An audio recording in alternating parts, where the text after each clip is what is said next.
Tipemphere. Atate Mulungu wathu wakumwamba, tikuyamikani komanso kulemekezani chifukwa chikondi chanu ndi ukulu wanu. Zikomo Yehova chifukwa cha bwino zonse zimene mumatichitira tsiku ndi tsiku. Tikuyamikani Yehova chifukwa cha nthawi ino imene mwalola tisonkhane komanso kuphunzira ndi kumva mawu anu. Tikuyamikani Yehova chifukwa masiku amenewa mwatisungitsira bata la mvula kuti sitinathe kusokonezedwa kanthawi kena kalikonse. Ndipo tikupemphanso Yehova chisomo chanu pa nyengo ino kuti mutisungitsire bata lomweli kuti tiphunzire ndithu ndi kudziwa za mpulumutsi wathu Ambuye Yesu Khristu. Khululukirani machimo athu aife tonse ndiwo mukati konse komanso kutiyeretsa ndi mwazi wa Ambuye wathu Yesu Khristu. M'dzina lake tapemphera. Amen. Amen. Tiyimirire kuimba nyimbo Salimo namba 32 mavesi atatu oyambirirawo mutiyambitsirawo. Odala muntu okhululukidwa tchimo lake, okwiliridwa choyipa chake. Odala muntuyo ndidzaulula machimo anga, ndinavomereza choyipa changa, sindinaibisa mphulupulu yanga kwa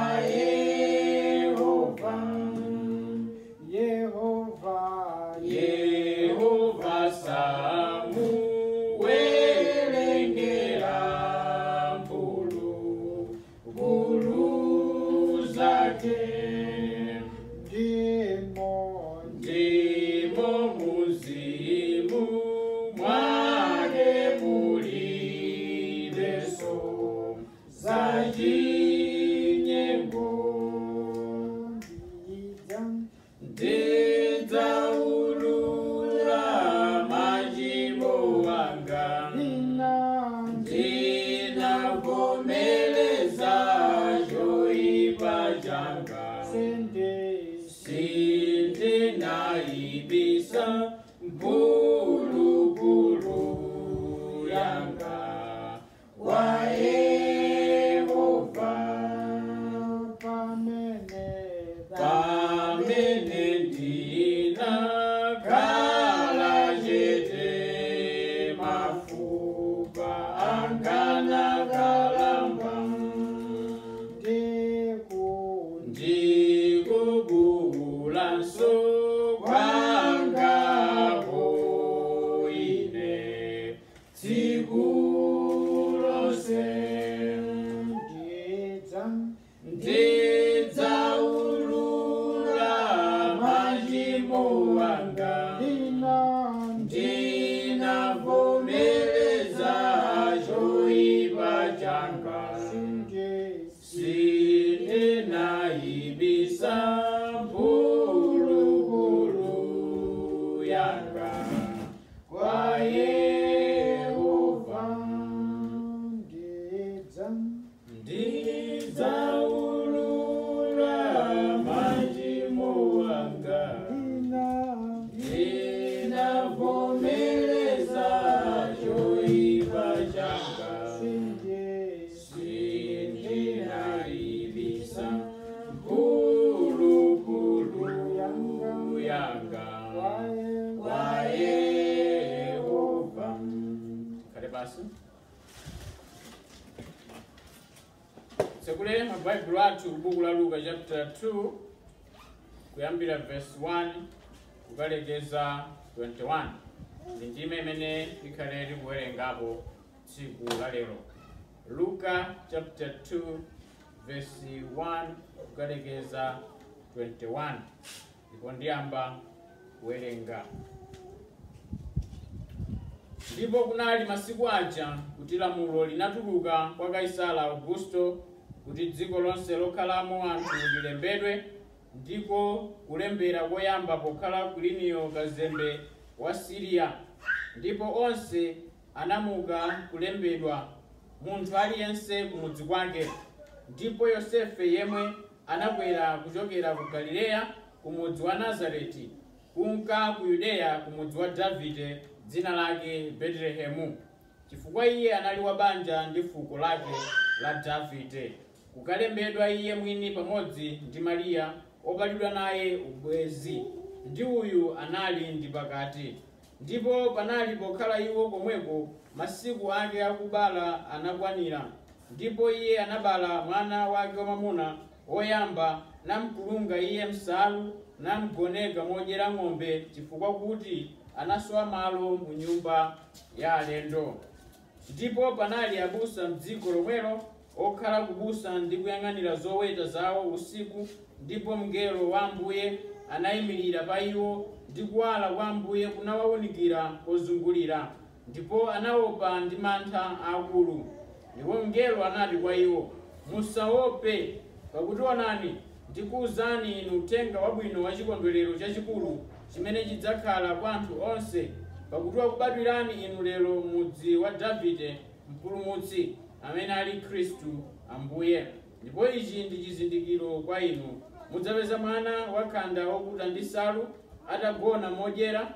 Ndipo dzidzidzi panali pamodzi ndi mngeloyo ambirimbiri a gulu lakumwamba, natamanda Mulungu nanena, ulemerero ukhale kwa Mulungu kumwambamwamba, ndi mtendere pansi pano mwa anthu amene akondwera nawo. Ndipo panali pamene angelo anachokera kwa iwo kunka kumwamba, abusa anati wina ndi mnzake, tipitiretu ku Betelehemu tikaone chinthu ichi chidachitika, chimene Ambuye anatidziwitsira ife. Ndipo iwo anadza ndi changu napeza Mariya ndi Yosefe ndi mwana wakhanda atagona modyera.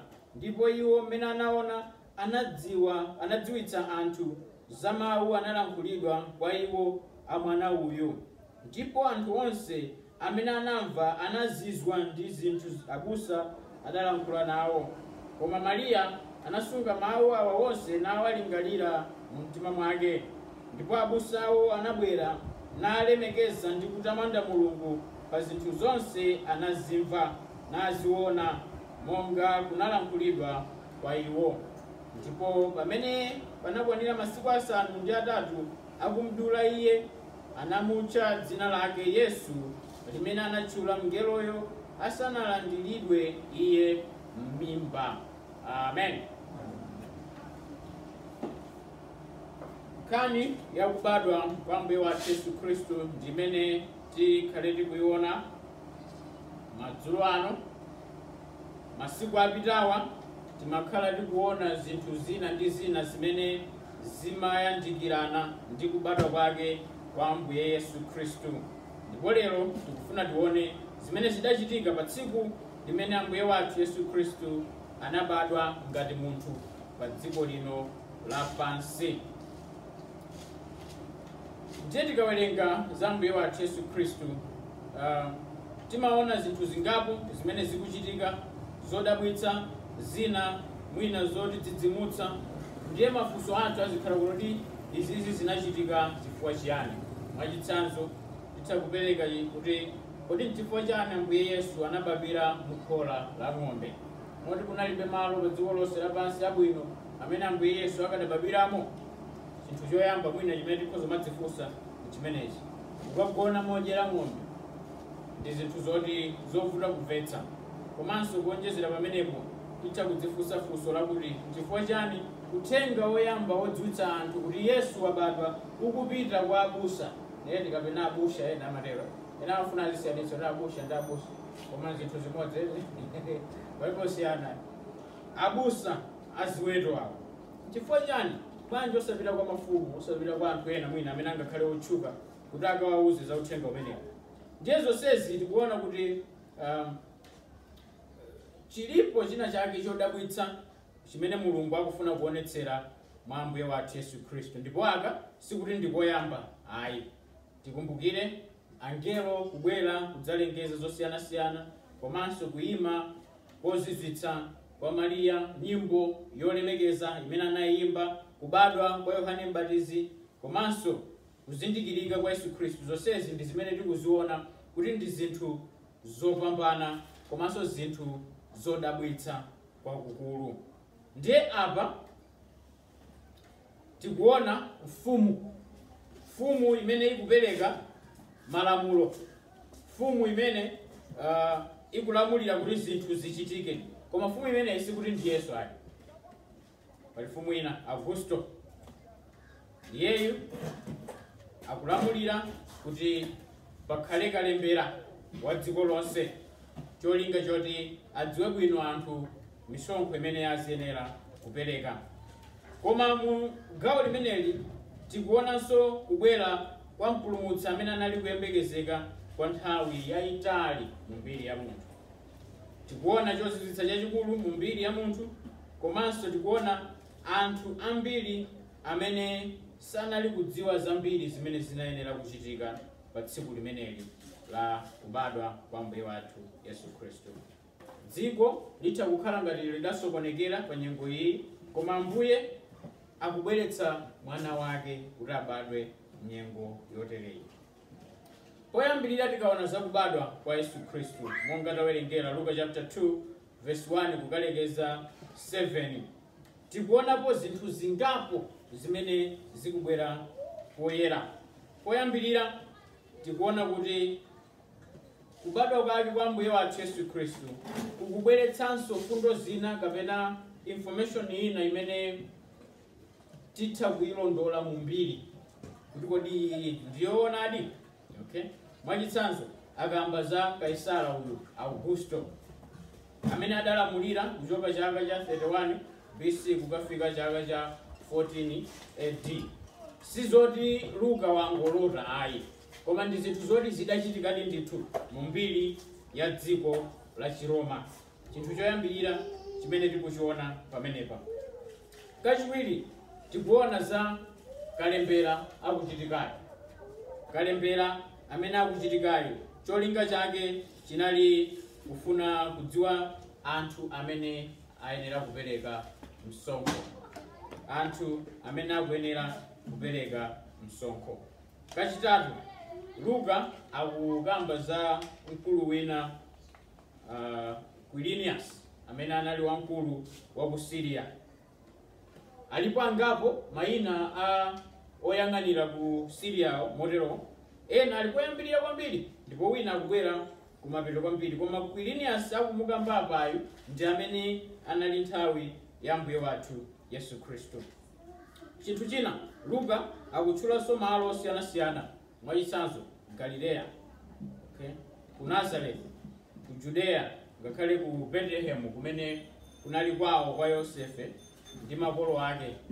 Malo onsewa sikuti ndi malo ongolota iyani, koma ndi malo oti mutha kufufuza ndi kupeza kuti zinali zoti zidachitikadi. Anali kuti malo alipodi si zinthu zoti wangolota. Dzulo ndinakambanso kwambiri kuti Luka ndi munthu amene ali ndi chidwi kwambiri pakulemba kwake kwambiri imeneyi. Ngati munthu amene anali kuphunzira bwino, sakungofuna kukamba zinthu zokondweretsa kapena kukometsera Chikhristu ayi, koma akufuna kukamba zimene ndi zoonadi molingana ndi mawu ake a Mulungu. Chinthu chachiwiri tikaona za Bethlehem, ngati kuti Luka wayika maso kwambiri pa mzinda umenewu wa Bethlehem. Mwachidule Bethlehem ali ku Yudeya kumene kunali mtundu wa Ayuda amene ndi malo oti Ayuda ambiri anali kukondweretsedwa nawo kapena kunyadira kwambiri. Komanso kunali mzinda kapena kuti mkulu amene amalamulira dziko lonse. Mafumu ambiri amakhala kuti akuchokera ku dera limeneli. Ndipo tikakumbuka Yakobo ananenera ku buku la Genesis chapter 49 verse ya 8 kukalekeza 12 kuti mkango wa fuko la Ayuda adzachokera kumene. Mkango wa fuko la Ayuda adzachokera kumeneko. Kumene zikukamba za Mbuye wathu Yesu Khristu. Kuonjezera pamenepo tikakamba za Bethlehem.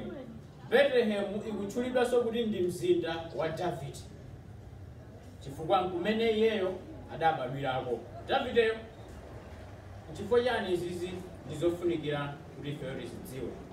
Timakamba dzana ndi dzulo kuti pa ufumu wake wa Yesu Khristu pakhala ngati maso ambiri Luka akuona pa Davide amene akukhala ngati akubwera kudzakhala pa ufumu wa atate wake. Mulungu analonjeza kuti Davide ufumu wake sudzatha, padzakhazikitsidwa mfumu ya mafumu, mfumu yamuyaya kuchokera kwa Mulungu. Ndipo tikaonanso magawo ena, mabuku ena, pamakhala ndithu kutsimikizira kwakukulu kuti mzinda wa Betelehemu ndi mzinda wopambana kwambiri kumene mfumu yachiyero komanso yachilungamo idzakhazikitsidwako ndi kulamulira ndipo sidzamwalira nkosa. Ndiye zinthu izizi sikuti zikungochitika mwa ngozi ayi, koma ndi zinthu zimene zoti aneneri anakhala ndithu ali kulosera kuti kudzachitika zakuti. Mwachitsanzo kubuku la Mika chapter 5 verse yake ya 2 akunena kuti iwe Betelehemu, iwe amene uli wochepa pa mitundu yonse ya ku Yuda, koma kuchokera kwa iwe kudzatuluka olamulira Israeli yonse. Ndiye kunali kunenedwa ndithu kuti ku Betelehemu kumeneko kudzachitika chinthu china chake chodabwitsa chachikulu, ndiye kubadwa kwake kwa Mbuye wathu Yesu Khristu. Komanso chinthu china, tiye tione dongosolo limene Mulungu analichita nyengo imeneyi. Kodi zingatheke bwanji Yesu anali ku Nazareti kupezeka kuti akabadwira kuti ku Betelehemu? Zingatheke bwanji? Koma Mulungu anapanga dongosolo kuti mfumu iyi iyitanitse chani kalembera. Pali wana ngati zinangochitika mwangozi ayi, ndi dongosolo limene Mulungu adalikirafu kuti idzafika nthawi ndidzatembenuza mtima wa mfumu iyi kuti uyitanitse kalembera. Ndicho linga choti awa akapezeke kuti Betelehemu kukabadwa Ambuye wathu Yesu Khristu. Pali zinthu zambiri zimene zoti zimachitika m'moyo mwathu. Olo tikati tiwerenge Baibulo, zinthu zambiri zimachitika sikuti zimangochitika mwangozi. Mulungu amakhala kuti wayika kale dongosolo la china chilichonse kuti ichi chidzachitika pa nthawi iyi, chidzachitika motere, chidzakhala motere. Chifukwa chani? Iyeyo ndiye mwini china chilichonse. Ndipo tikaona zakubadwa kwa Ambuye wathu Yesu Khristu pa verse yake ya 7 akutifotokozera kuti iye anabala mwana wake woyamba namukulunga musalu namuyika modyera ng'ombe chifukwa panalibe malo woti nkugonapo. Ichi chimene akutifotokozera Luka. Poyambirira tamva kuti Yesu Khristu anali mwana woyamba wa Maria. Pali ena amakondolera kuti ayi Yesu sadali mwana woyamba ya, adali mwana wachitatu, wachiwiri kapena wachitatu. Koma Baibulo likutitsimikizira papa kuti Yesu Khristu anali mwana woyamba. Kachiwiri akutifotokozera kuti anamukulunga mu zovala kapena musalu.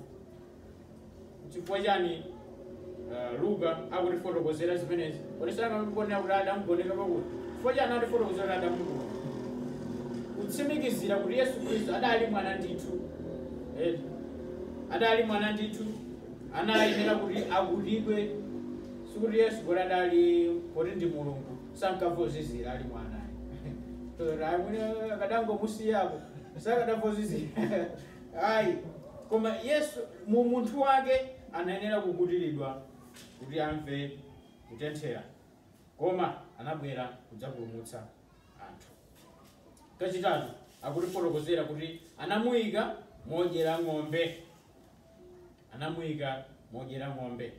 Yesu Khristu adabadwira m'khola namuyika modyera ng'ombe, mene timadziwa kuti modyera ng'ombe mumatha kukhala chani zinthu zosiyana-siyana.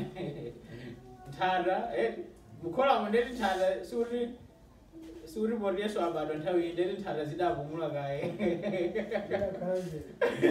kuti nthanda zidakhala chete ayi, nthanda zidalimo ndithu.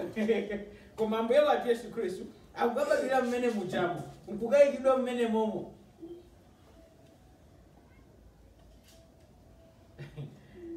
Zinthu zina izi tisamangoziona. Chifukwa chani zonsezi akutifotokozera Luka? Chifukwa chani? kudzichepetsa kwake kwa Yesu Khristu. Sikuti kudzichepetsa kwa Yesu Khristu kunangoyamba kuonekera iyeyo atakula ayi, koma kuonekera ngakhale nthawi imene akubadwa.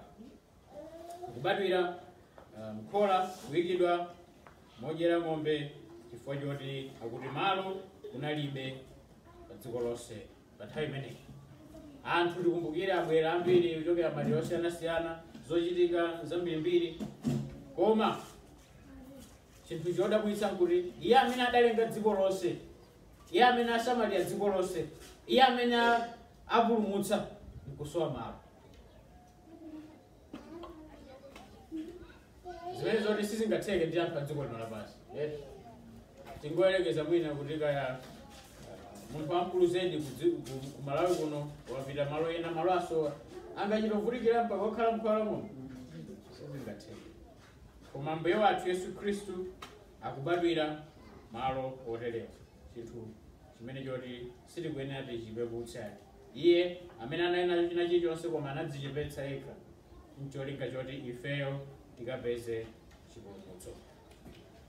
Ndiye tinakamba nkhani ya abusa ang'ombe komanso angelo. Ndiye mafuna kuti poyambirira titangoonako za abusa ang'ombe amenewa. Kodi ntchito imeneyi, munyengo imeneyi, anthu amayiona kuti ndi yotani? Kodi inali ntchito yokondweretsa kapena yonyaditsa? Mwina tingofunsana lero lomwe lino kwathu konkuno, abusa ang'ombe amaonedwa otani?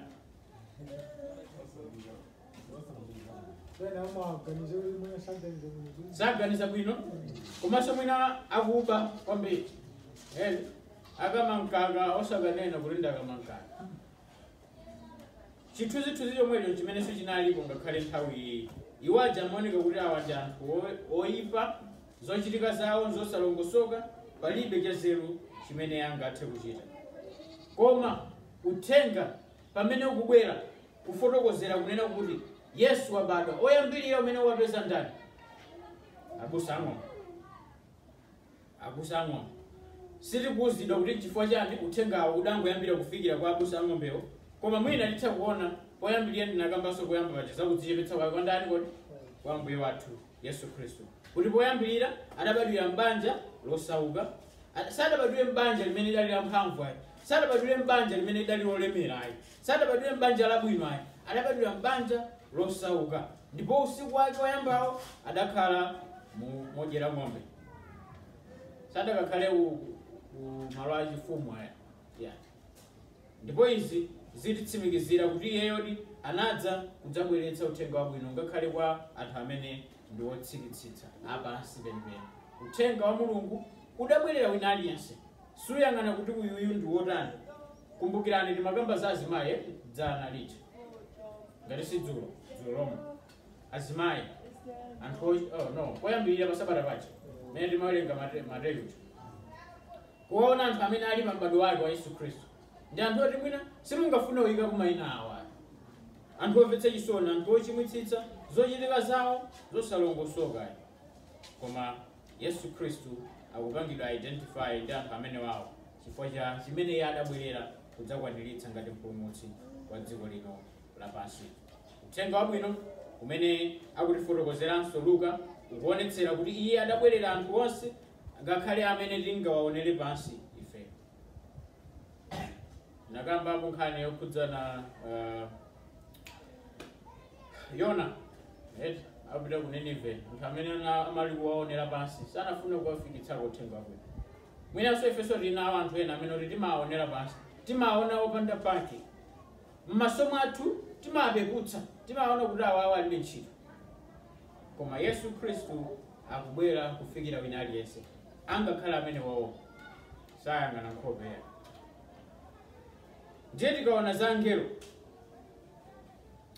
sikoyamba tikubvaso za angelo. Dzana dzulo takhala tikuonanso za angelo. Poyambirira ngelo Gabrieli akuonekera kwa Zekaraya kukachisi kuja kudzafotokozera za kubadwa kwake kwa Yohane Mbatizi. Komanso akuonekera kwa Mariya kudzafotokozera za kubadwa kwake kwa Yesu Khristu. Ndipo akuonekeranso kwa Yosefe kudzafotokozera uthenga. Zichatimakambazi kuti popanda ngelo kubwera kwa Yosefe kukafotokozera, bwezi Yosefe likadasokonekera. Ndiye angelo akubwera pamene pali china chake chofunikira kwakukulu kuti chichitike. Ndipo tsopano tikuona kuti angelo ndi amene akubwera kudzafotokozera uthenga umenewu kwa abusa amenewa, nawo afotokozera kuti wabadwa mpulumutsi, ndipo mukamupeza potero wafotokozera china chilichonse. Chinthu choyambirira chimene tikuonanso kuti abusa ang'ombe aja adatani, adathuthumbiranso, adachita mantha. Okay? Zekariya inalinso nkhani yake yomweyo, Mariya chinachitikanso chomwecho. Ndipo awanso abusawa atamva uthenga uwu anachita mantha, ananthunthumira. Chifukwa chani iwowa anachita mantha?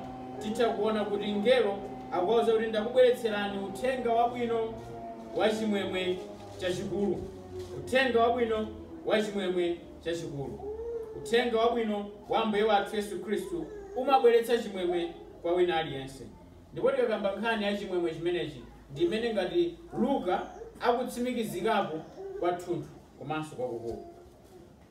Luka akutsimikizira kwakukulu za nkhani ya chimwemwe. Yesu Khristu ndi amene amabweretsa chimwemwe, amabweretsa madalitso, amabweretsa chiyamiko komanso chipulumutso kwa anthu ake. Ndiye timafunsana mwina kumati chifukwa chani akufotokozera nkhani ya chimwemwe kwambiri motsatana-tsatana. Ndi zinthu ziti zimene tingazionepo ndi kuziloza kuti chimwemwecho chikubwera chifukwa cha ichi? Poyambirira, chimwemwe chibwera chifukwa choti Yesu Khristu ndiye mpulumutsi wa dziko lapansi. Mpulumutsi wa dziko lapansi. Ngati ifeyo sitikondwera chifukwa choti Yesu ndi mpulumutsi wathu, palibenso china chimene tingakondwere nacho. Komanso ngati ifeyo sitikondweretsedwa kumva mawu ake a Mulungu, palibenso china chimene tingakondweretsedwe nacho. Chifukwa chani? Titha kukhala kutchalichi kuno kumabwera kumamvetsera, koma ngati ifeyo tilibe chimwemwe pa chipulumutso cha Ambuye wathu Yesu Khristu, kunoku tungotaya nthawi. Ndi bwino tingokhala kuti kunyumba kumachita zinthu. Chimwemwe chibwena chikhale ndi ife tonse. Chifukwa chani? Yesu Khristu anabwera kudzatipulumutsa ife ku mphamvu ya uchimo komanso ku chilango cha uchimo. Abale, ngati uthenga uwe sungalibweretsere chimwemwe ifeyo, sindidziwa kuti uthenga umene ungalibweretsere chimwemwe ngotani. Uthenga wa chipulumutso cha Ambuye wathu Yesu Khristu, ngati sutibweretsera chimwemwe ifeyo, chidzatibweretseranso chimwemwe chani pa dziko lapansi? Chifukwa tchimo ndiye vuto la munthu wina aliyense pa dziko lapansi. Yesu Khristu ndiye yankho, mpulumutsi wathu. Kachiwiri, Yesu Khristu tinakamba kuti ndi Mesiya. Mesiya amene anali kuyembekezeredwa kwa nthawi yayitali, amene anadzozedwa, amene akukwaniritsa chiyembekezo china chilichonse cha chipangano chakale. Izizi tikuphunziraze zikhozo maoneka ngati kutaya nthawi, koma kuzimvetsa bwinobwino Chikhristu lero lino chikumasokonekera kwambiri chifukwa choti anthu sakuzidziwa.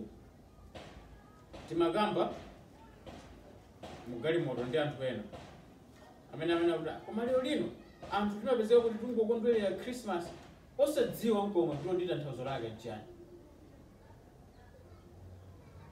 Achuluka Khristu lero lino amene amakhala mchalichi koma sazindikira chimene amatsatira, sazindikira mbuye wawo, sazindikira Yesu, sazindikira malonjezo amene adaperekedwa. Kodi tikakamba za Yesu Khristu ngati Mesiya wolonjezedwa, zidayambira pati zikuchokera? Yesu akubwera kudzakwaniritsa malonjezo onse amene akuchokera ku chipangano chakale kudzafika ku chipangano chatsopano. Ndipo iyeyo akutchedwa kuti ndiye Yehova, Mulungu wamphamvu zonse. Si winanso, iyeyo ndiye Mulungu mwini chilengedwe chonse, mwini chipulumutso chonse. Tikayang'ana kwa iyeyo tidzapeza chipulumutso komanso chilimbikitso cha miyoyo yathu. Moyo wathu ndi wozunzika komanso wopsinjika popanda Yesu. moyo wathu umakhala womvetsa chisoni ngati Yesu ameneyo sakutilamulira. Moyo wathu umangokhala kopezana milandu ndi wena ndi zinthu zomvetsa chisoni. Chifukwa sukhala munthu womasuka, sukhala munthu wamtendere, sukhala munthu wachimwemwe ngati sudakumane naye Yesu kukhala mbuye ndi mpulumutsi wa moyo wako. Uthenga wabwino umatibweretsera ife chimwemwe, umatibweretsera ife chisangalalo, chifukwa choti timadziwa kuti mpulumutsi wathu alipo, ndiye Yesu Khristu ambuye wathu, amene adalonjezedwa kale kuti adzabadwira ku Betelehemu kudzera mwa Mariya. Mulungu adalonjeza zonsezi sikuti zidangochitika, koma zimene Mulungu anakhala nthawi akulonjeza akunenera kwa nthawi yayitali. Angelo anafika akuti khamu la angelo. Tingoganiza kuti tili pano mwina angelo kungobwera nkutizungulira nkuyamba kuyimba. Chingakhale chinthu chodabwitsa. Mantha atha kutigwira. Kodi chikuchitika nchani? Ndi chiyani chimene chikufuna chichitike mu dziko? Ndipo angelo akuyamika Mulungu, akuyimbira Mulungu, akuti ulemerero kwa Mulungu wamwambamwamba. Chifukwa chiyani? Mwana wa Mulungu wabadwa, Yesu Khristu akufika, ndipo akuneneranso mtendere pa dziko lonse lapansi. So chimwemwe ndi mtendere ndi zinthu zimene zimayenderana kawirikawiri pa anthu amene akumudziwa Yesu. Chimwemwe komanso mtendere ndi zinthu zimene zimayenderana kawirikawiri kwa iwo amene akumudziwa Yesu. Iwo amene samudziwa Yesu sangakhale ndi chimwemwe ndipo sadzakhala ndi mtendere.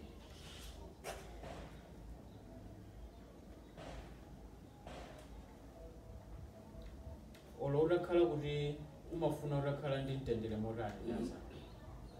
Olo utafuna utakhala kuti uli mchimwemwe chotani. Koma ngati Yesu ulibe nzopanda thandizo.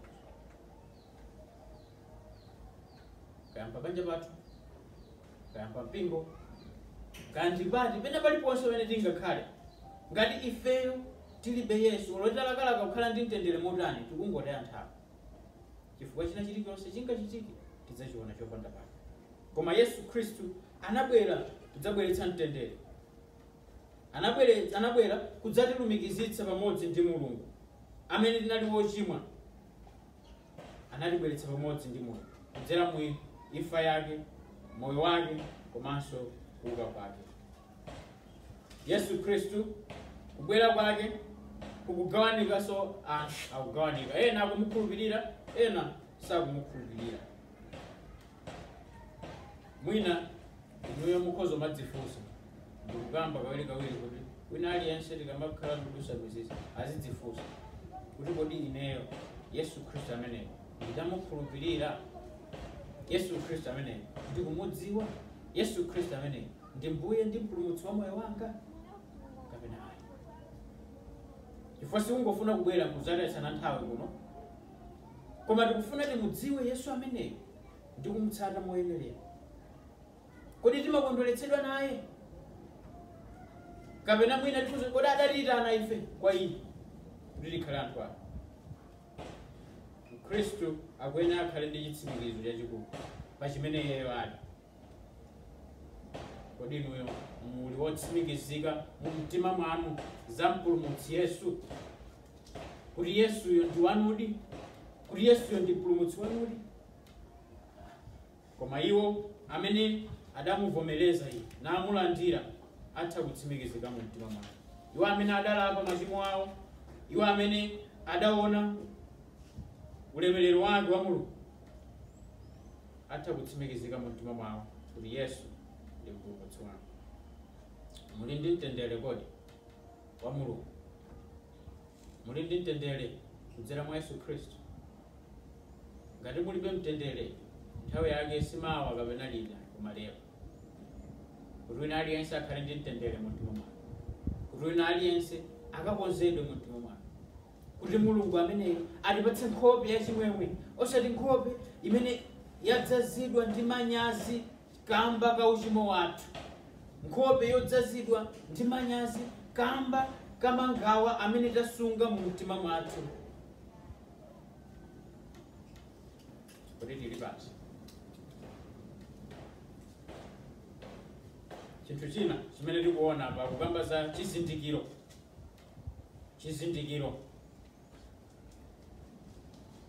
Awauza abusa ang'ombe pitani ndipo mukaona ichi chikakhala chizindikiro kwa inu, mukapeza mwana okutidwa musalu atagona modyera ng'ombe. Izi zikutsimikizira kuti uthenga umene udachokera kwa angelo okhudzana mpulumutsi amene ndi Khristu ndi woona, wobadwira ku Betelehemu. Mngelo adawapatsa chizindikiro chimenechi poyambirira kuti akatsimikizire chikhulupiriro chawo, komanso akatsimikizire chikhulupiriro cha anthu ena monga Mariya komanso Yosefe. Timamva kuti Mariya atamva izi anazitani? Anazisunga mu mtima mwake. Komanso anapereka izi kuti atsimikizire ngakhale chikhulupiriro chathu lero lino, kuti tikapita ndikuona tizindikiradi kuti izi zimene zinachitikadi. Mwina mumakhala mukuvutika ndi kukayika zokhudzana ndi malonjezo ake a Mulungu kapena zimene Mulungu ananena. Chifukwa chake Luka analemba uthenga wabwino umenewu kuti ifeyo tikatsimikizike mu mtima mwathu kuti izi zidachitika moonadi. Tikumbukire nkhani ya chizindikiroyi ikumabwerabwera. Zekaraya na Yesu adafuna chizindikiro. Chidachitika nchani? Adakhala osalankhula. Komanso kubadwa kwa Yesu Khristu kudzera mwana mwali ndi chizindikiro chimene chinayikidwa. Zonsezi kutsimikizira kuti mawu amene Mulungu anayankhula kudzera mwa angelo ake ndi woona. Ndipo tikuona kuti angelo abusa ang'ombe aja akupita kukapeza Yesu Khristu monga mmene kudafotokozedwera. Betelehemu atagona modyera ng'ombe. Kodi iwo anachita chiyani ataona zimenezi? Ataona ndi kutsimikizira kuti Yesu Khristu abadwadi ku Betelehemu monga mmene angelo adawafotokozera, akuti analemekeza Mulungu nayamika Mulungu. Analemekeza Mulungu nayamika Mulungu. Pamene atsimikizika pa chimene anafotokozeredwa, chotsatira chake akuyamika Mulungu. Chikhulupiriro chathu chikatsimikizika, chotsatira chake chimayenera kukhala kulemekeza Mulungu.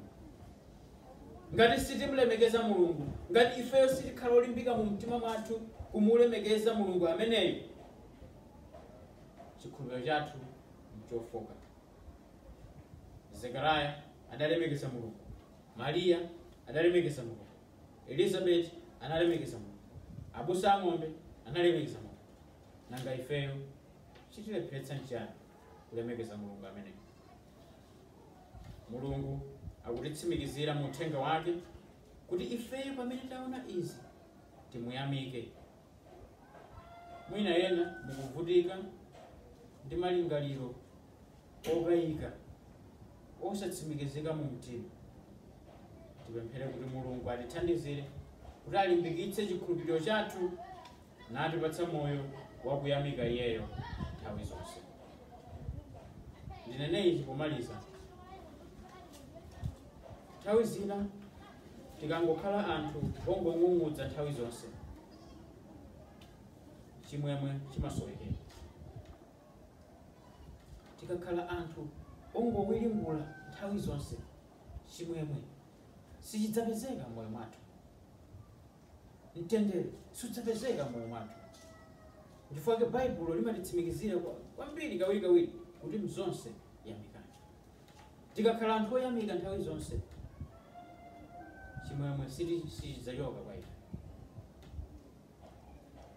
Dziko lapansi lili ndi zambiri zimene ifeyo tingathe kuwiringula ndi kudandaula nazo. Dziko lapansi lili nazo zochuluka zimene zoti titha kumakamba kumene kuti Ambuye izi zikuchitika chifukwa chani. Titha kungokhumudwa nayo. Kwa Mulungu atithandizire kuti tikakhale omuyamika nthawi zonse, chikhulupiriro chathu chikalimbikitsike mwa Iye nthawi zonse. Tipemphere. Olemekezeka Mulungu wathu, mukudziwa mitima ya wina aliyense, mtima wa wina aliyense pompano. mukudziwa zofoka zathu, mukudziwa zokayikira zathu, mukudziwa kuwiringula kwathu, kaya ndi zinthu zimene zikuchitika moyo wathu, pabanja pathu, mdera lathu, kaya mdziko lathu. Zowiringula tinazo zambiri, koma Yehova tichotsereni mtima wongowiringula nthawi zonse, ndipo tipatseni mtima wokuyamika Inu pa zimene mwatipatsa, pa zimene mwatikozera. Ndipo pano tikuona za Mbuye wathu Yesu Khristu, pamene uthenga uwafikira azathu, anayamika Inu, anakondwerera mwa Inu. Ndipo ifenso tithandizireni Yehova kuti pamene tikulingalira komanso kukondwerera za kubadwa kwa Mbuye wathu Yesu Khristu, tisakayang'ane pa zimene zingathe kuchitika, kaya pa zakudya zimene tingathe kudya, kaya pa zovala zimene tingathe kuvala, koma tikaone za chimwemwe chimene chimabwera chifukwa choti tamudziwa Yesu ngati Mbuye ndi Mpulumutsi wa moyo wathu. Sinthani malingaliro athu, tipatseninso kuganiza kwatsopano, tipatseninso kuyang'ana pa za ukulu wanu mwatsopano, kuti tikakuzindikireni Inu mozama ndi kukupembedzani Inu moyenera. Khululukirani kuwiringula kwathu, khululukirani kusayamika kwathu, khululukirani mangawa amene tawasunga mu mtima mwathu. Tichotsereni izi, kandi mangawa chifukwa cha abale athu, kandi mangawa chifukwa cha azathu, kandi apabanja pathu. Tichotsereni izi Yehova, kuti tikaone chimwemwe chanu, kuti tikaone mtendere wanu, kuti tikakhale ndi ulemerero wanu. Mutidalitse tonse pamene tikhala tili kubwerera, tipempha chisomo chanu, mtendere wanu zikhale ndife tonse lero ndi nthawi zosatha. Amen.